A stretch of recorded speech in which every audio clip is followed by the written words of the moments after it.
श्री राम जय राम जय जय राम।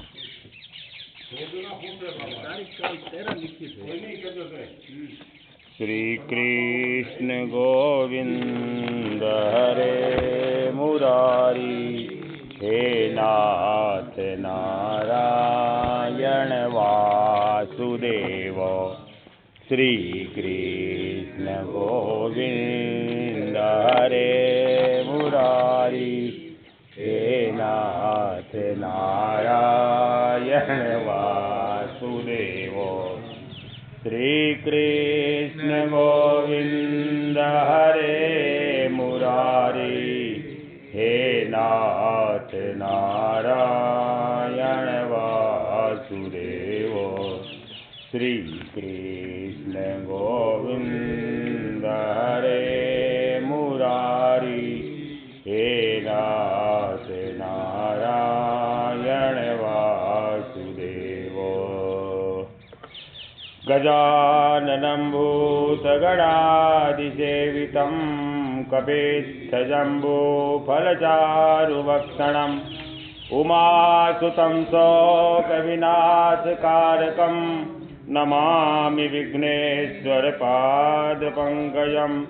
मङ्गलं भगवान् विष्णु मङ्गलं गरुडध्वज मङ्गलं पुण्डरीकाक्षः मङ्गलायतनो हरिः। हरि ओम्। द्यौः शान्तिरन्तरिक्षगं शान्तिः, पृथिवी शान्तिरापः शान्तिरोषधयः शान्तिः, वनस्पतयः शान्तिर्विश्वे देवाः शान्तिर्ब्रह्म शान्तिः, सर्वगं शान्तिः शान्तिरेव शान्तिः, सामा शान्तिरेधिः। हरि ओम्। शान्तिः शान्तिः शान्तिः।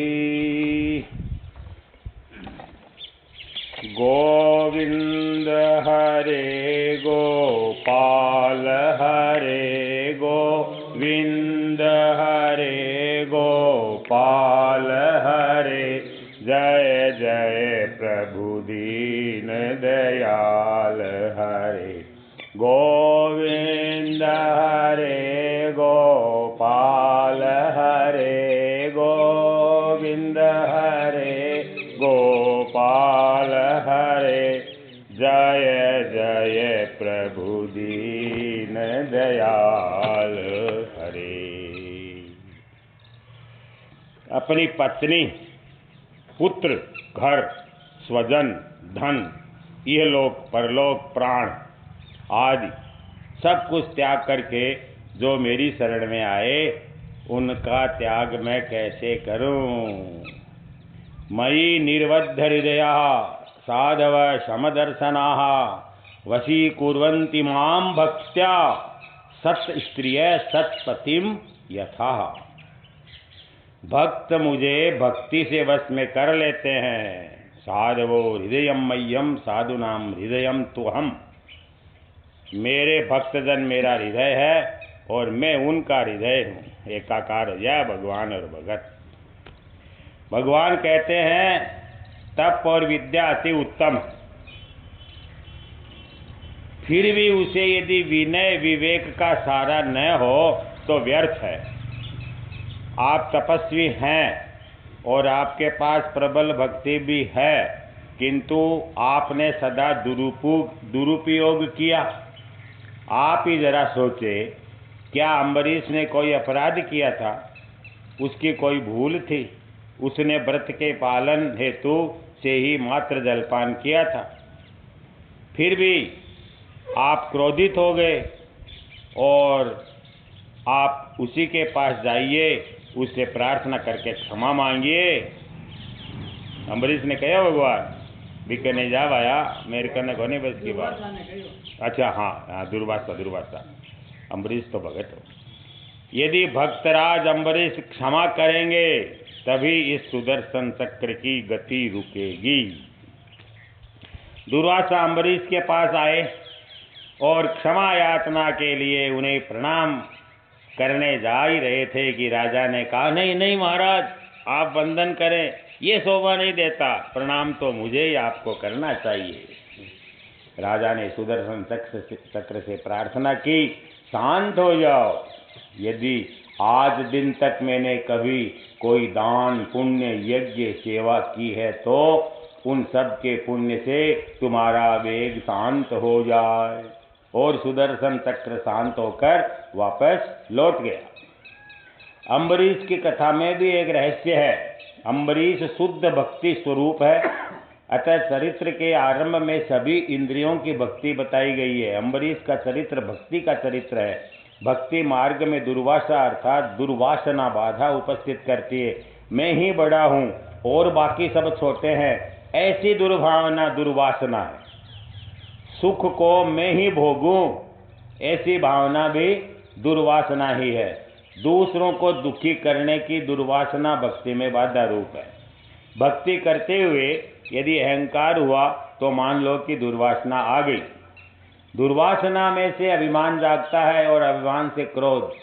क्रोध कृत्या कर्कशा वाणी को उत्पन्न करता है। वाह! कृत्या कर्कशा वाणी भक्ति को मारने की तैयारी करती है तो ज्ञान रूपी सुदर्शन चक्र भक्ति को बताने आ जाता है। ज्ञान कृत्या को विनष्ट करता है। यदि भक्ति शुद्ध है तो कर्कशा वाणी उसका कुछ भी नहीं कर सकती। भक्ति की रक्षा सुदर्शन चक्र अर्थात ज्ञान करता है। सभी में श्री कृष्ण का दर्शन ही सुदर्शन है। वाह, बहुत अच्छी बात है।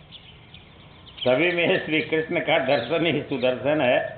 भक्ति के निकट जब कृत्या कर्कशा वाणी आती है तो वैष्णव उसका ज्ञान सुदर्शन चक्र से नाश करते हैं। यदि मन निंदा से प्रभावित हुआ तो वह सच्चा वैष्णव नहीं। निंदा को सहन करो, बस हरि कीर्तन केवल यही वैष्णवता है। कर्कशा वाणी को सहन कर लोगे तो सुखी हो जाओगे। कर्कशा वाणी बोलने वाला ही दुखी होता है। यदि भक्ति है तो ज्ञान और वैराग्य दौड़ते हुए आएंगे, जैसे कि सुदर्शन चक्र आया था और ज्ञान वैराग्य कृत्या कर्क सावणी निंदा का नाश करेंगे।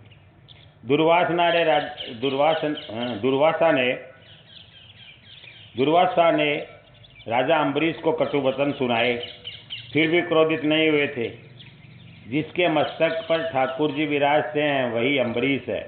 जब दुर्वासा ने प्रशंसा की तब भी राजा को वैसी कोई प्रशंसा न हुई थी, अर्थात वे दोनों स्थिति में एक से ही रहते थे। सच्चा भक्त निंदा और स्तुति को समान मानता है। तुल्य निंदा स्तुति ही। भक्ति भक्त को कुछ भी कर्कश बात कह दे, यदि भक्त को कोई कुछ कर्कश बात कह दे तो उसकी निंदा करे, फिर भी उस पर अम्बरीश की भांति असर नहीं होता। भक्ति करो तो अम्बरीश की भांति करो।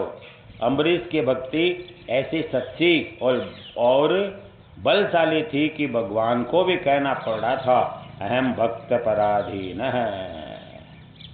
सभी के प्रति समभाव समता रखे वही ज्ञानी है। सभी में ईश्वर है, ऐसा ज्ञान होना ही सच्चा ज्ञान है। ईश्वर स्वरूप के ज्ञान के बिना न तो भक्ति होती है न भक्ति दृढ़ होती है। अतः भक्ति में ज्ञान भी आवश्यक है। विषय के प्रति जब वैराग्य नहीं उत्पन्न होता तब तक भक्ति हो नहीं सकती। भक्ति के पहले ज्ञान और वैराग्य आते हैं। जहाँ भक्ति है वहाँ ज्ञान रूपी सुदर्शन चक्र रक्षा करता है। भक्ति सिद्ध हुई नहीं कि सभी शास्त्रों का ज्ञान प्राप्त हो गया। राम की महिमा भी बहुत बड़ी है। नाम लिया उन्होंने जान लिया, सकल शास्त्र का भेद। बिना नाम नरक में गया, पढ़ चारों वेद। अम्बरीश ने दुर्वासा को प्रेम से भोजन कराया और क्षमा मांगी। सच्चे वैष्णव थे अम्बरीश। न तो वे दुर्वासा के क्रोध से व्यथित हुए और न उसकी प्रशंसा से सुखी। सच्चे वैष्णव कभी दूसरे का दोष नहीं देखते बल्कि अपना ही दोष बार बार देखते हैं। अम्बरीश ने माना कि जीत उनकी नहीं ईश्वर की हुई है। जो मानता है कि जीत अपनी हुई है उसकी हार अवश्य होती है। वाह, बहुत बढ़िया लाइन है ये। जो मानता है कि जीत अपनी हुई है उसकी हार अवश्य होती है। जरा सोचो तो, इन राजाओं का इतिहास कहने की सुखदेव जी को आवश्यकता ही क्या थी, परंतु अम्बरीश जैसे राजा सुखदेव जी को बहुत प्रिय है। धन्य है राजा अम्बरीश को। वे घर में भी सन्यासी सा जीवन जीते हैं, जबकि मैं सुखदेव जी वनवासी होने के बाद सन्यासी सा जीवन जी रहा हूँ। सुखदेव जी ने भी अम्बरीश को अपने से महान माना। सुखदेव जी सोचते थे कि सभी कुछ त्याग कर वनवासी बनकर सन्यासी हुआ, जबकि ये अम्बरीश तो राजप्रसाद में वैभव युक्त वातावरण में रानियों के साथ रहकर भी सन्यासी सा जीवन जी रहा है। मैं सभी कुछ छोड़कर प्रभु के पीछे दौड़ रहा हूँ, जबकि इधर अम्बरीश घर में बसकर भी द्वारिकाधीश के साथ है। निसंदेह वह मुझसे श्रेष्ठ है। यही कारण है कि मैंने इसकी कथा राजा को सुनाई। ज्ञान प्रभु को परतंत्र नहीं कर सकता, बांध नहीं सकता। भक्ति भगवान को बांधती है, परतंत्र करती है। ज्ञानी महात्मा ब्रह्म का अनुभव तो कर सकते हैं, किंतु भगवान को स्वाधीन नहीं कर सकते, पराश्रय नहीं कर सकते, बांध नहीं सकते। भक्ति माता है और ज्ञान वैराग्य संतान है। वहाँ जहाँ शुद्ध भक्ति है वहाँ ज्ञान वैराग्य दौड़ते हुए आ जाते हैं। मनु महाराज के पुत्र हुआ इक्ष्वाकु, उसके वंश में मानधाता हुआ। इस राजा मानधाता की 50 कन्याओं का विवाह सोबरी ऋषि के साथ हुआ। सोबरी तपस्या करके सिद्ध बने तो वहाँ दर्शनार्थी जनता की भीड़ जमती रहती थी। भीड़ जमा होने से भजन में भंग होना स्वाभाविक है। तो सोबरी ने सोच विचार कर यमुना जी में प्रवेश किया और वहाँ जल में तप करने लगे। सोबरी के मन में एक बार विचार आया, परमात्मा की माया मुझे बिल्कुल प्रभावित कर नहीं सकती। तो भगवान ने माया की रचना करी। ऋषि ने बार बार एक मत्स्य युगल की प्रेम केली देखी जल में, तो उसके मन में भी काम जागा और वैसा ही सुख भोगने की इच्छा करने लगे। तो 85 वर्ष की अवस्था में भी विवाह करने की उन्होंने सोची और राजा मानधाता के पास आए। सोबरी ऋषि, राजा ने सोचा कि इस वृद्ध मुनि से किसी कन्या ने विवाह किया तो वह जीवन भर दुखी होगी, और विवाह न होगा तो वे मुझे ही शाप दे देंगे। फिर मुनि से उन्होंने कहा, आप राजमहल में पधारे, जो भी कन्या आपको पसंद आएगी उसी से आपका विवाह होगा। भगवान शंकराचार्य जी ने कहा है, अंगम गलितम पलितम मुंडम दशन विहीनम जातम तुंडम वृद्धो याति गृहीत्वा दंडम तदपि न मुंचति आशा पिंडम भज गोविंदम गोविंदम भज मूढ़मते। ऋषि सोबरी के मन में विवाह भावना जागी तो वह स्वरूप को बदल गए। वे सिद्ध थे तो सुंदर स्वरूप धारण करके राजमहल में पहुँचे। उनका स्वरूप देखकर उनसे विवाह करने के लिए 50 राजकन्याएं आपस में झगड़ने लगी। ऐसा हाल देखकर राजा ने सभी कन्याओं का विवाह इस ऋषि से ही कर दिया। सोबरी सुख उपभोग करने लगे, किंतु आगे चलकर ऋषि की विवेक बुद्धि जागृत हुई। वे पछताने लगे, अरे मैं ये कैसा अनर्थ कर बैठा। मैं था तो तपस्वी, किंतु मत्स्य दंपत्ति की प्रेम केड़ी देखकर मति भ्रष्ट हुआ, विलासी बन गया। जो साधन करना चाहता है, जो इसी जन्म में साध्य की प्राप्ति करना चाहता है, उसे काम सुख के भोगी का संग करना ही नहीं चाहिए। काम सुख के भोक्ता का संग भी कुसंग ही है। स्त्री संगी का संग भी कुसंग है। यह स्त्री पुरुष संबंध की नहीं, काम की निंदा, संग के रंग की यह घटना है। तो मोक्ष की इच्छा करने वाले को चाहिए कि मैथुन धर्मी स्त्री पुरुषों का उनके संगी का भी संग न करे। संगम त्यजेत मिथुन व्रतीनाम मुमुक्षु। नारी और नारी के संगी का संग भी साधक को नहीं करना चाहिए। स्त्रीणाम स्त्री संगीनाम संगम त्यजेत। सोबरी ऋषि ने जगत को उपदेश दिया कि कामी और विलासी लोगों के बीच रहकर ब्रह्मज्ञानी बन जाना बड़ा कठिन है। अनुभव कर लिया ना। मानव के साथ रहकर मानव बनना सरल है। सत्संग न किया जा सके तो कोई आपत्ति नहीं, किंतु कामी का संग तो कभी न करना, जैसे सोबरी ने मीन और मीनाक्षी का कर लिया। इसके बाद सगर नामक चक्रवर्ती सम्राट हुआ। उसके यज्ञ का घोड़ा इंद्र ने छिपा लिया तो उसके पुत्र उसके खोज में निकल पड़े। उन्होंने अपने घोड़े को कपिल मुनि के आश्रम में देखा तो मान लिया कि इस ऋषि ने ये घोड़ा चुराया है, मारो उसे, यही चोर है। ऐसा कहते हुए वे ऋषि की ओर बढ़ रहे थे कि सब के सब कपिल की तेज की अग्नि में जलकर भस्मीभूत हो गए। अब इनको ढूंढने के लिए सगर का पुत्र अंशुमान निकला। उसने कपिल भगवान की स्तुति की तो मुनि ने उससे कहा, यह घोड़ा तेरे पितामह के यज्ञ का है, ले जा इसे। अंशुमान ने ऋषि से अपने चाचाओं के उद्धार का उपाय पूछा। ऋषि ने कहा, इनका उद्धार गंगा जल से ही हो सकता है। यदि गंगा जी यहाँ पधारे तभी शक्य हो सकता है, और तो कोई उपाय है ही नहीं। गंगा को प्रसन्न करने के लिए अंशुमान ने, उसके पुत्र दिलीप ने, दिलीप के पुत्र भगीरथ ने भी तप किया। 3 पुरुषों का पुण्य एकत्र हुआ, तब गंगा का अवतरण हुआ। 3-4 जन्म का जप पुण्य एकत्र होने पर ही ज्ञान गंगा का अवतरण होता है। भागीरथ राजा ने भगवान शंकर की प्रार्थना की तो गंगा की धारा को सिर पर झेलने के लिए वे तैयार हुए। शिवजी ने अपनी जटा में गंगा जी को उतारा और वहां से वे धरती पर प्रवाहित हुई। गंगा जी अनेक स्थानों को पवित्र करते हुए पाताल में गई। गंगा जी का स्पर्श होने पर उस भस्म में से दिव्य पुरुष उत्पन्न हुआ। इस प्रकार सगर के पुत्रों को सद्गति प्राप्त हुई। राजन, गंगा जल का स्पर्श यदि मृत्यु के पश्चात भी मुक्ति देता है तो जीते जी उसका पान करने से सद्गति मिलना कोई आश्चर्य की बात नहीं है। जीव को शिव होना है।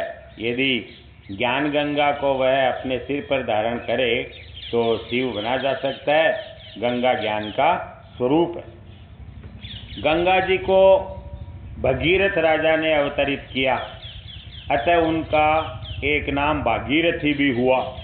गंगा जी नारायण के चरणों में से प्रकट हुई है। गंगा जी नारायण के चरणों में है तो शिव जी के सिर पर है। इसीलिए आगे चलकर इस देश में एक खटवांग नाम का राजा हुआ। उसने देवों की ओर से जाना कि 2 घटिका के बाद उसकी मृत्यु होगी। देवों मतलब ज्योतिष कि 2 घड़ी के बाद में उसकी मृत्यु हो जाएगी। तो उसने सब कुछ छोड़कर भगवान से मन जोड़ लिया। परमात्मा का ध्यान करते हुए उसने देह त्याग किया। उसे सद्गति मिली। इस प्रकार मात्र 2 घड़ी का मतलब 39 मिनट में खटवांग ने आत्म कल्याण कर लिया। खटवांग के बाद दीर्घबाहु राजा हुआ और उसके बाद रघु महाज्ञानी और उदार था। अंत में उसने सर्वस्व का धोती तक का त्याग कर दिया। उनकी बड़ी कीर्ति फैली। इस कारण से सूर्यवंश का नाम हुआ रघुवंश। रघु राजा ने कई यज्ञ याग भी किए थे। जो भगवान के वंश को संभालता है उसके अपने वंश का कभी नाश नहीं होता। राजा रघु के घर अज नामक राजा हुआ और अज के बाद दशरथ अयोध्या में राज्य करते थे। वे पूर्व जन्म में ब्राह्मण थे। इस पूर्व जन्म के ब्राह्मण का नियम था कि गांव के बाहर आए हुए मंदिर में रणछोड़ राय जी को प्रतिदिन 1000 तुलसी दल चढ़ाना। वे धीरे धीरे वृद्ध हो चले, 85 वर्ष के हो गए। गांव के बाहर मंदिर हो, एक बिम चढ़ाता रोजी ना 1000 दल। एक बार ज्वर आया तो उन्होंने जोर से कहा, तू आए, इसमें मुझे कोई आपत्ति नहीं है, किंतु ठाकुर पूजा के बाद आना, मेरी सेवा का क्रम अटूट रहना चाहिए।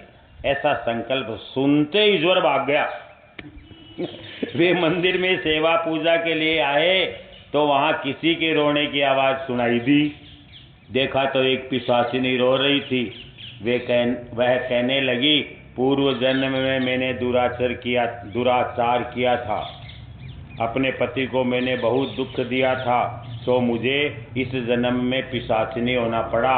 आप कृपया मेरा उद्धार करें। ब्राह्मण दयालु था, उसने प्रतिदिन के नियम के अनुसार विष्णु सहस्रनाम पाठ के साथ तुलसी दर अर्पण करते हुए भगवान से प्रार्थना की, हे प्रभु, ये पापी जीव व्यथित हो रहा है, मैं इसे अपना सारा पुण्य अर्पण करता हूँ, आप इसका उद्धार करें। प्रभु प्रसन्न हुए। उन्होंने ब्राह्मण से कहा, अगले जन्म में तुम दशरथ होगे और ये पिशाचिनी कौशल्या। मैं पुत्र रूप से तुम्हारे घर में आऊँगा। अपना सारा पुण्य तुमने एक जीव के उद्धार में लगा दिया है, अतः वह अत्यंत अमाप हो गया है। अनंत, अमाप मतलब जिन्हें नाप्य नहीं जा सके वो अमाप, अनंत। ब्राह्मण ने वही शरीर त्याग दिया। वही ब्राह्मण अब इस जन्म में दशरथ हुए। उनकी 3 रानियां थी, कौशल्या, सुमित्रा और कैकेयी। कौशल्या धर्म पत्नी थी और सुमित्रा कैकेयी भोग पत्नी। कौशल्या धर्म पत्नी थी और सुमित्रा कैकेयी भोग पत्नी। 3 पत्नियां होने पर भी दशरथ निसंतान थे, तो वे वशिष्ठ के पास गए। वशिष्ठ ने कहा, पुत्र का षष्ठी यज्ञ करो, इस यज्ञ से तुम्हारे 4 पुत्र होंगे। पुत्र का षष्ठी यज्ञ किया गया तो यज्ञ कुंड में से क्षीर लेकर स्वयं अग्निदेव प्रकट हुए। उन्होंने राजा से कहा, इस प्रसाद को अपनी रानियों को खिला देना, आपके यहाँ दिव्य संतानें होंगी। वशिष्ठ मुनि ने राजा को आज्ञा दी कि धर्मपत्नी कौशल्या को इस प्रसाद का अर्ध भाग देना और बाकी रहे प्रसाद को कैकेयी सुमित्रा को बांट देना। राजा दशरथ ने वैसे ही किया। गोस्वामी तुलसीदास जी ने रामचरितमानस में कैकेयी की ओर से बड़ी सफाई दी, किंतु एकनाथ महाराज ने उसे कर्कशाई बताया है। कर्कश वाणी से पति का अपमान करने वाली स्त्री ही कैकेयी है। कैकेयी ने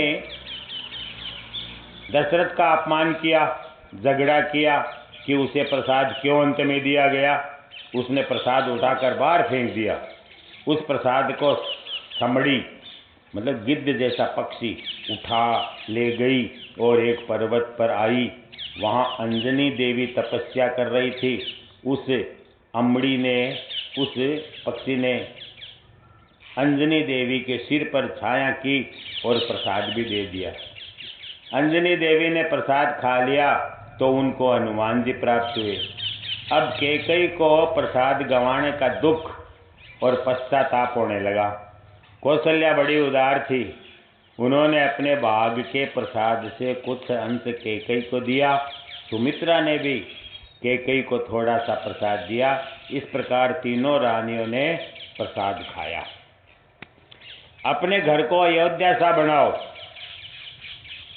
जहाँ शुद्ध क्लेश नहीं वही अयोध्या है। शुद्ध नहीं, युद्ध, जहाँ युद्ध क्लेश नहीं है वही अयोध्या है।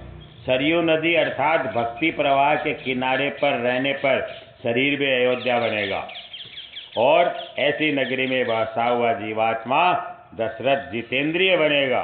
ये डोगरे जी की अंतर कथा है। मानव जीवन क्षणभंगुर है, ऐसा मानकर मनुष्य को निरपेक्षता और नम्रता धारण करनी चाहिए। अपने इंद्रिय रूपी अश्वों को नियंत्रित करके शरीर रथ को योग्य मार्ग पर चलाओगे तो रामचंद्र जी आएंगे। अपनी इंद्रियों को बस में रखो, जितेंद्रिय बनो। ईश्वर की सलाह लेना मन की नहीं, मन विश्वासघाती है। 10 इंद्रियों रूपी अश्वों को नियंत्रित करके शरीर रथ को लेकर जो रामचंद्र जी की ओर जाता है वही दशरथ है। दशरथ ऐसे दशरथ के घर भगवान पुत्र रूप में आते हैं। दशानन रावण विषयों के अमर्याद भोक्ता के घर भगवान काल रूप से आते हैं। दशरथ जीवात्मा है। इन 10 इंद्रियों को वश में करके जो जितेंद्रिय बन सकता है वही दशरथ है। जो सभी को प्रसन्न करता है उसके यहाँ सर्वेश्वर आते हैं। दशरथ सभी पत्नियों की इच्छा जान लेते थे। सुमित्रा कहती है कि वह तो कौशल्या की सेवा में ही रहना चाहती है, और दशरथ ने सोचा कि इसका पुत्र महाज्ञानी होगा। राम के गर्भ जन्म के समय से ही कौशल्या तो ईश्वर के ध्यान में लग गई। उनका सहज सुमिरन चल रहा था। कौशल्या के तो रोम रोम से परमात्मा के मंगलमय नाम का जप हो रहा था। दशरथ ने कौशल्या से पूछा, महारानी आपकी क्या इच्छा है? कौशल्या बोली, इच्छा ही तो दुख का मूल कारण है। मुझे सुख की इच्छा नहीं है, मैं तो आनंद रूप हूँ, मुझे अकेले ही ध्यान करने दो। दशरथ ने वशिष्ठ से कहा, गुरुजी कौशल्या तो ऐसी बातें कर रही है। वशिष्ठ, ये तो शुभ चिन्ह है। 9 मास परिपूर्ण होने आए। एक रात्रि को दशरथ ने स्वप्न में देखा कि उनके आंगन में कुछ ऋषि महात्मा आए हैं और जगा रहे हैं। राजा ने स्वप्न में ही सरयू स्नान किया, श्री नारायण का पंचामृत से अभिषेक किया। स्वप्न में ही लक्ष्मी नारायण की आरती और दर्शन कर रहे थे। उन्हें लगा कि प्रभु भी प्रसन्न है। इस सुंदर स्वप्न की समाप्ति के बाद वे जाग गए। अच्छे स्वप्न के दर्शन के बाद सोना नहीं चाहिए।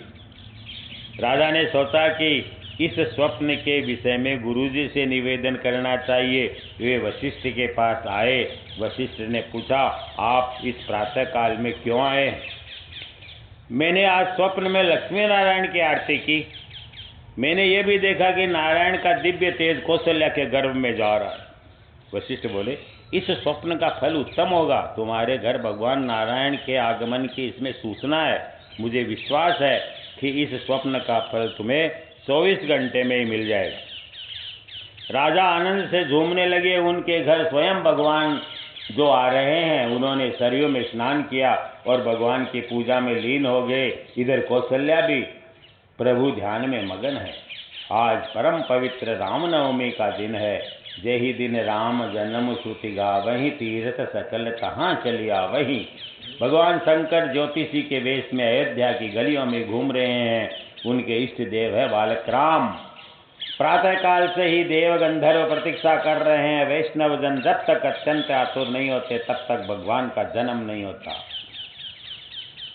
परम पवित्र समय आया। चैत्र मास शुक्ल पक्ष और नवमी तिथि मध्याह्न का समय हुआ। बोलिए, भय प्रगट कृपाला दीन दयाला कौशल्या हितकारी, हर्षित मैं तारी मुनि मन हारी, अद्भुत रूप विचारी, लोचन अभिरामा तनुगन श्यामा, नित्यायुध भुजचारी, सन बन माला नयन विशाला, शोभा सिंधु खरारी, कह दुई कर जोरी स्तुति तोरी, केहि विधि करो अनंता, माया गुण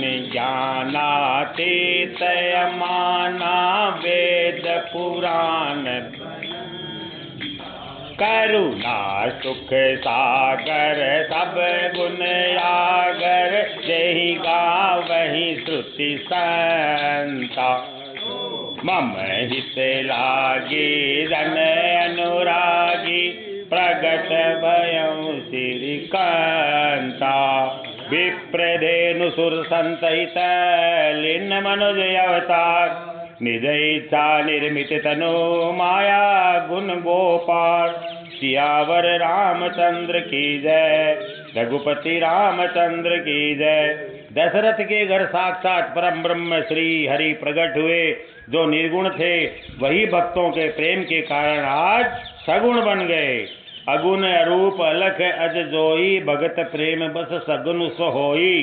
वेदों ने जिनका इस प्रकार वर्णन किया है वही श्री हरि भक्तों के हितार्थ आज दशरथ के घर पुत्र रूप लेकर आए हैं। बिनु पद चलई सुनय बिनु काना, कर बिनु कर्म करई विधि नाना।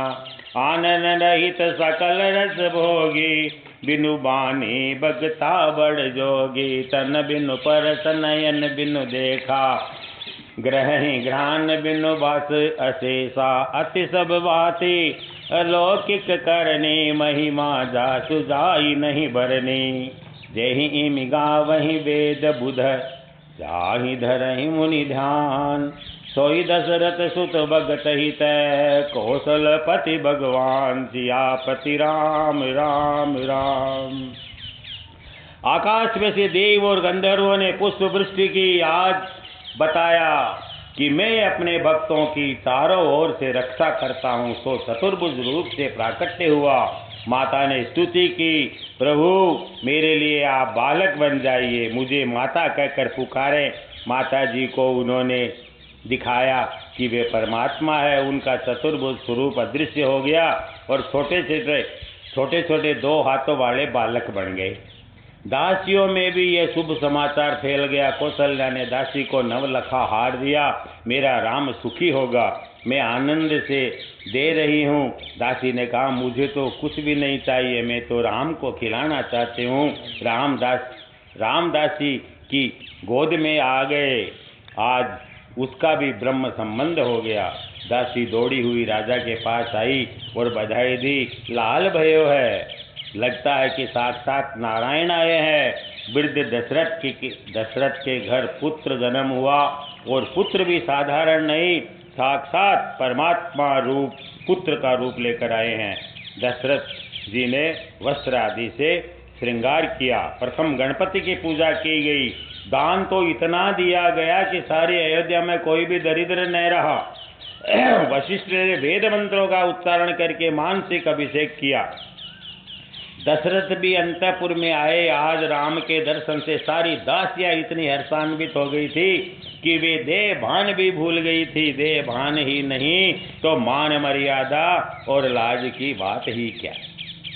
परमानंद हो गया। देव गंधर्व आदि भी सूक्ष्म रूप से पुत्र राम के दर्शन कर रहे हैं। राम जन्म से सभी देवों को आनंद हुआ, किंतु एक चंद्र को दुखी हुआ।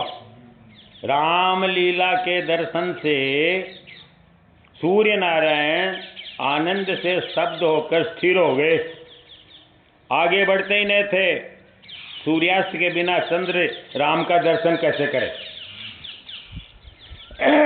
तो चंद्र ने राम से प्रार्थना करी कि इस सूर्य को कहिए कि वह आगे बढ़े, वह मुझे आपके दर्शन ही नहीं करने देता है।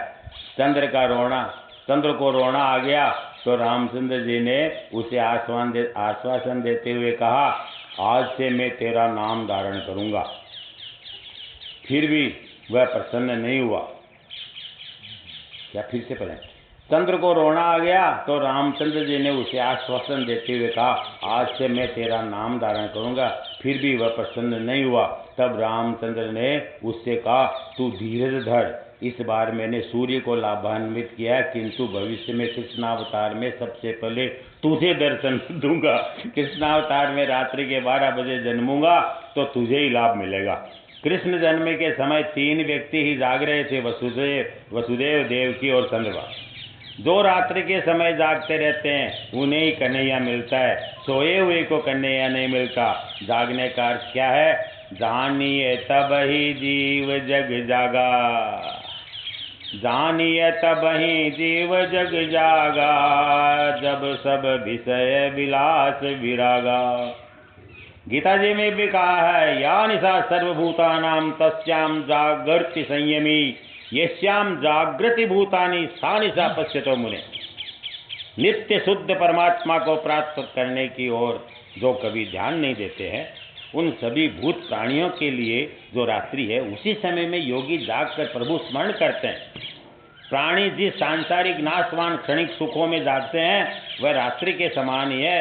वैसे पुरुषों को परमात्मा का ज्ञान नहीं हो सकता। वैसे पुरुषों, वसुदेव जी और देवकी की स्थिति तो देखो।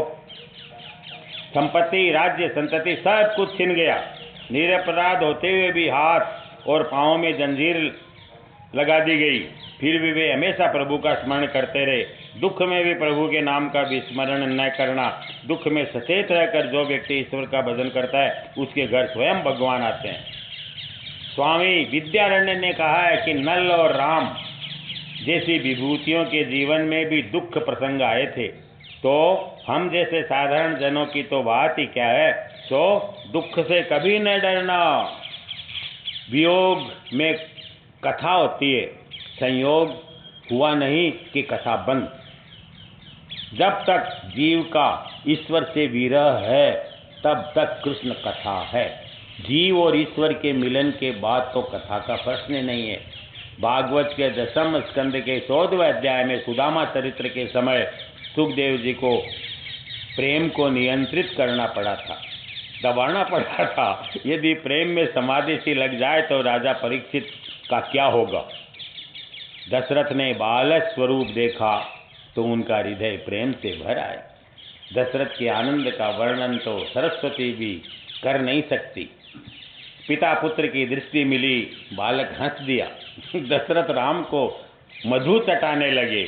उन्होंने वशिष्ठ जी से वेद मंत्रों का पाठ करने को कहा। वशिष्ठ, राम के दर्शन करने पर मैं वेद मंत्र तो क्या अपना नाम तक भूल गया। मैं बोलूं तो क्या बोलूं, भूल गया सारा मंत्री। खुद को नाम में भूल गया। दर्शन में नाम रूप भूलने पर दर्शन का बड़ा आनंद होता है। ब्रह्म दर्शन का आनंद होता है साहब। तत्र वेदा अवेदा भवंती। ईश्वर दर्शन होने के बाद तो वेद भी विस्मृत हो जाते हैं। ईश्वर के साक्षात्कार के बाद वेद भी मिथ्या है। ईश्वर के साक्षात्कार के बाद वेद की कोई आवश्यकता नहीं है। प्रभु का साक्षात्कार होने पर वेद जगत के नाम रूप और अपनापन सभी कुछ विस्मृत हो जाता है। तो वशिष्ठ कहते हैं कि मैं तो अपना नाम भूल गया हूँ। कौशल्या बालक राम को गोद में उठाकर बाहर आई। अयोध्या की प्रजा ने रामलला के दर्शन किए। किसी को भूख और प्यास तक का भान ही नहीं था। राम के बिना आराम नहीं। जीव मात्र आराम चाहता है। जीव मात्र शांति का उपासक है, ऐसी शांति का जिसका कभी भंग न हो। राम की मर्यादा का पालन करोगे तो जीवन में सत्य शांति मिलेगी। मनुष्य राम की जीवन मर्यादा को जीवन में उतारता नहीं है, अतः उसे सत्य शांति नहीं मिल रही है। धर्म का फल है शांति, अधर्म का फल है अशांति। धर्म की मर्यादा का पालन न करने पर शांति नहीं मिलती। स्त्री और पुरुष को अपनी अपनी मर्यादा में रहना चाहिए। मानव जब मर्यादा का उल्लंघन करता है अशांति आती है। धर्म मर्यादा के बिना ज्ञान भक्ति या त्याग सफल नहीं हो सकते। आजकल मंदिरों में और कथा आख्यानों में बहुत भीड़ बढ़ती जा रही है। लगता है कि आजकल ज्ञान और भक्ति बढ़ गए हैं, फिर भी शांति तो किसी को भी मिल नहीं रही है। इसका यही कारण है कि लोग धर्म मर्यादा का पालन करते ही नहीं है। आज लोग धर्म को भूल गए। धर्म के बिना शांति नहीं। धर्म मर्यादा कभी न तोड़ो। धर्म पालन के बिना ज्ञान और भक्ति व्यर्थ है। चंद्र सूर्य समुद्र कभी अपनी मर्यादा का उल्लंघन नहीं करते, जबकि लोग थोड़ा बहुत रुपया पैसा अधिकार या मान मिल जाने पर अपने को लाड साहब मान लेते हैं। मुझे पूछने रोकने वाला को है कौन। तुम्हें ज्ञान दिया है धर्म, तुम्हें ज्ञान दिया है धर्म मर्यादा के पालन के लिए, उल्लंघन के लिए नहीं। रघुनाथ जी मर्यादा पुरुषोत्तम और सभी सद्गुणों के भंडार है। वे स्वयं परमात्मा होते हुए भी धर्म मर्यादाओं का पूर्णतः पालन करते हैं। सभी दिव्य गुण जिसमें एकत्र होते हैं वही परमात्मा है। लक्ष्मण विवेक के, भरत वैराग्य के, शत्रुघ्न सद्विचार के स्वरूप है। भरत और शत्रुघ्न अर्थात वैराग्य और सद्विचार यदि अयोध्या में नहीं है तो दशरथ कैकेयी के अधीन हो जाते हैं। चंदन और पुष्प से राम की सेवा करना अच्छी बात है, किंतु उनकी मर्यादा का पालन करना तो सर्वोत्तम सेवा है। भले ही चंदन पुष्प की न हो। उनकी मर्यादा का पालन नहीं करोगे तो संभव है वे तुम्हारी प्रार्थना नहीं सुनेंगे। भगवान की आज्ञाओं का पालन करना ही उनके सर्वोत्तम सेवा है। ऐसा न करने पर ईश्वर कहते हैं कि मेरा कहा तो मानता नहीं है, तो तेरी सेवा मुझे स्वीकार्य नहीं है। श्री राम का जीवन तो ऐसा पवित्र है कि उनके स्मरण मात्र से हम पवित्र हो जाते हैं। बोलिए श्री राम जय जय राम। बोलो श्री राम जय जय राम। श्री राम जय जय राम।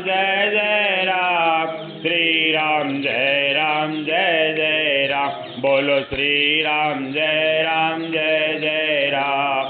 श्री राम जय जय राम। श्री राम जय जय राम। जय जय राम। श्री राम जय जय राम। वर्तन यदि रावण सा है और जप राम के नाम का है तो नाम जप का फल कभी नहीं मिलता। फिर से देखो, श्री राम का जीवन तो ऐसा पवित्र है कि उनके स्मरण मात्र से हम पवित्र हो जाते हैं। वर्तन यदि रावण सा है और जप राम के नाम का है तो नाम जप का फल कभी नहीं मिलता। वर्तन का अलग अर्थ है। राम जैसा वर्तन होगा, पात्र होगा ही, और राम नाम का जाप होगा, तभी कुंड में से अमृत झरेगा। राम के एक एक गुण को अपने जीवन में उतारने का प्रयत्न ही उनकी सर्वोत्तम सेवा है। रामचंद्र जी का अवतार राक्षसों के संहार के हेतु नहीं, मनुष्यों को उच्च आदर्श बताने के लिए हुआ था। राक्षस को मारने नहीं, वरन मानव को आदर्श मानव धर्म समझाने के लिए वे आए थे। उनका अवतार जगत को मानव धर्म उपदेश के लिए था। वाल्मीकि ने राम के लिए उपमान ढूंढा, किंतु एक भी नहीं मिला। राम तो राम ही है। मनुष्य चाहे किसी भी देव या देवी में श्रद्धा रखे, चाहे वह विष्णु को पूजे चाहे शंकर को, किंतु उसका वर्तन तो राम जैसा ही होना चाहिए। जिसका व्यवहार राम जैसा होगा उसकी भक्ति सफल होगी। कृष्ण की लीलाएं अनुकरण के लिए नहीं, श्रवण करके तन्मय होने के लिए है। गोकुल लीला में पुष्टि है और द्वारिका लीला में मर्यादा। ऐसा नहीं है कि राम की अमुक लीलाएं अनुकरणीय है और अमुक चिंतनीय है। उनकी तो सभी लीलाएं अनुकरणीय है। वे सभी गुणों के भंडार है। वे प्रत्येक स्त्री को मातृभाव से देखते हैं, किसी भी स्त्री को वे काम भाव से नहीं देखते। मनुष्य एक और पुण्य तो करता है, किंतु दूसरी ओर पाप भी करता रहता है। परिणामतः उसके हाथ कुछ भी नहीं लगता। राम माता पिता की आज्ञा हमेशा मानते थे, कभी स्वच्छंद न बनो। वे हमेशा दशरथ कौशल्या को प्रणाम करते थे। आजकल के संतान अपने माता पिता को प्रणाम करते हुए लजाती है। तुच्छ है तुम्हारी ये पढ़ाई जो तुमने माता पिता को प्रणाम करने से रोकती रहती है। पिता की धन संपत्ति लेने में तुम्हें कोई शर्म संकोच नहीं होता और वंदन करने में संकोच होता है, लाज आती है आज की इस पढ़ाई पर। माता पिता तो लक्ष्मी नारायण का स्वरूप है, उन्हें वंदन करो। और प्रणाम का भी रूप बदल गया, यहाँ खाली टेढ़ हो गया और प्रणाम। रघुनाथ जी उदारता और दीन वत्सलता, रघुनाथ जी की उदारता और दीन वत्सलता जगत में बेजोड़ है। उन जैसा कोई राजा पहले न तो हुआ है न तो कभी होगा। एक भजन है तुलसीदास जी का, देखो कितना बढ़िया है। ऐसो को उदार जग माही, ऐसो को उदार जग माही, बिन सेवा जो द्रवे दीन पर, राम सरिस को नाही। बोलो ऐसो को उदार जग माही, जो गति योग विराग जतन करे, नहीं पावत मुनि ज्ञानी। ऐसो को उदार जग माही, सो गति देत गीत सबरी कह, प्रभु न बहुत जिए जानी। ऐसो को उदार जग माही, तुलसीदास सब भांति सकल सुख जोता है सी मन मेरो, तो प्रभु राम काम सब पूर्ण करहि कृपा निधि तेरो। बोलिए श्री कृष्ण गोविंद हरे मुरारी। नारायण वासुदेव। श्री कृष्ण गोविंद हरे मुरारी, हे नाथ नारायण वासुदेव। श्री कृष्ण गोविंद हरे मुरारी, हे नाथ नारायण वासुदेव। संकीर्तनम। श्रीमन्नारायण नारायण हरि हरि, श्रीमन्नारायण नारायण हरि हरि। तेरी लीला सबसे न्यारी न्यारी, हरि हरि। तेरी लीला सबसे न्यारी न्यारी, हरि हरि। नारायण नारायण हरि हरि, जय जय नारायण नारायण हरि हरि। बोलो नारायण नारायण हरि हरि। नारायण नारायण हरि हरि। जपो नारायण नारायण हरि हरि। श्रीमन्नारायण नारायण हरि हरि। तेरी लीला सबसे न्यारी न्यारी, हरि हरि। तेरी लीला सबसे न्यारी न्यारी, हरि हरि। सत्य नारायण नारायण हरि हरि। नारायण नारायण हरि हरि। जय जय नारायण नारायण हरि हरि। बोलो नारायण नारायण हरि हरि। भजो नारायण नारायण हरि हरि। जपो नारायण नारायण हरि हरि। नारायण नारायण हरि हरि। तेरी लीला सबसे न्यारी न्यारी, हरि हरि। नारायण नारायण हरि हरि। भज मन नारायण नारायण हरि हरि। जय जय नारायण नारायण हरि हरि। बोलो नारायण नारायण हरि हरि। भजो नारायण नारायण हरि हरि। जपो नारायण नारायण हरि हरि।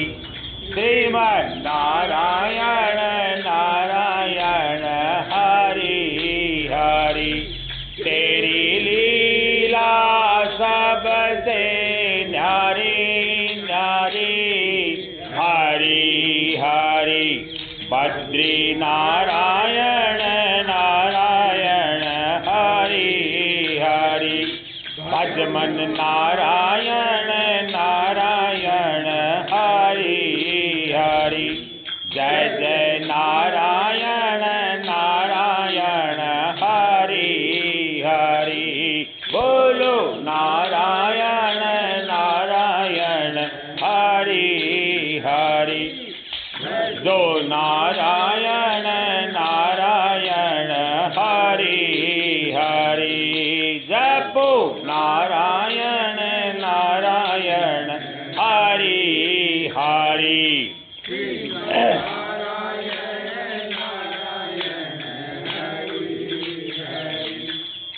तेरी लीला सबसे न्यारी न्यारी।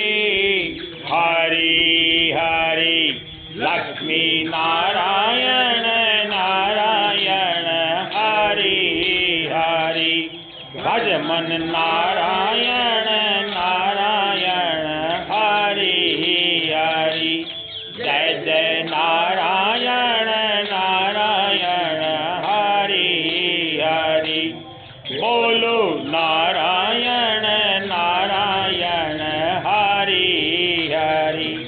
भजो नारायण नारायण हरि हरि। जपो नारायण नारायण हरि हरि। भज नारायण नारायण हरि हरि। तेरी लीला सबसे न्यारी न्यारी। हरि हरि नारायण नारायण हरि हरि। भज मन नारायण नारायण हरि हरि। जय जय नारायण नारायण हरि हरि। बोलो नारायण नारायण हरि हरि। भजो नारायण नारायण हरि हरि। जपो नारायण नारायण हरि हरि। श्रीमन्नारायण नारायण हरि हरि। तेरी लीला सबसे न्यारी न्यारी। हरि हरि राम नारायण नारायण हरि हरि। भज मन नारायण नारायण हरि हरि। जय जय नारायण नारायण हरि हरि। नारायण नारायण हरि हरि। भजो नारायण नारायण हरि हरि। जपो नारायण हरि हरि। नारायण नारायण हरि हरि। तेरी लीला सबसे न्यारी न्यारी। हरि हरि श्रीमन्नारायण नारायण हरि हरि। तेरी लीला सबसे न्यारी न्यारी। हरि हरि। बोलिए श्री हरि भगवान की जय जय राम।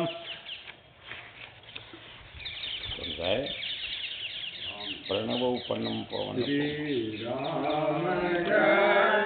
कृपालो भज मन रण भव भय दारुणम। कंजलोचन कंज मुख कंज पद कंजारुणम। दार्पया गणितयमित छविनव नील नील।